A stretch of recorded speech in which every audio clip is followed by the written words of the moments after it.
একটি পাখির দাম কত হতে পারে? 10,000, 50,000 নাকি 1 লাখ?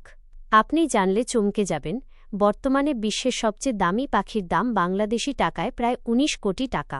হ্যাঁ, ঠিকই শুনেছেন, মাত্র একটি পাখির দামে আপনি অনায়াসেই কয়েকটি বিলাসবহুল ফেরারি গাড়ি বা একটি রাজপ্রাসাদ কিনে নিতে পারবেন।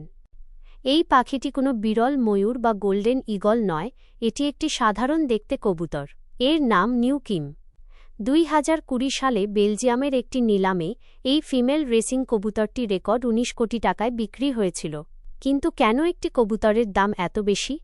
এটি কোনো সাধারণ কবুতর নয়, এটি একটি রেসিং হিরো। এই কবুতরগুলো শত শত মাইল দূর থেকে দিক না হারিয়ে অবিশ্বাস্য গতিতে নিজের বাসায় ফিরে আসতে পারে। এদের বংশমর্যাদা বা ব্লাডলাইন অত্যন্ত উন্নত। ধনী ব্যক্তিরা এই কবুতরগুলো কেনেন মূলত এদের বাচ্চা উৎপাদন করার জন্য, যাতে ভবিষ্যতে আরও দ্রুতগতির রেসিং কবুতর তৈরি করা যায়। তবে রেসিং কবুতর ছাড়াও তালিকায় আছে হায়াসিন্থ ম্যাকাও, যার দাম প্রায় 10 থেকে 15 লাখ টাকা। এছাড়া আছে ব্ল্যাক পাম কাকাতুয়া, যার দামও আকাশচুম্বী। কিন্তু 19 কোটির নিউ কিমের কাছে এগুলো কিছুই না। এটি আসলে শৌখিনতার এক চরম উদাহরণ। আপনার কি মনে হয়, একটি কবুতরের পেছনে 19 কোটি টাকা খরচ করা কি পাগলামি নাকি আভিজাত্য? কমেন্টে আপনার মতামত জানান।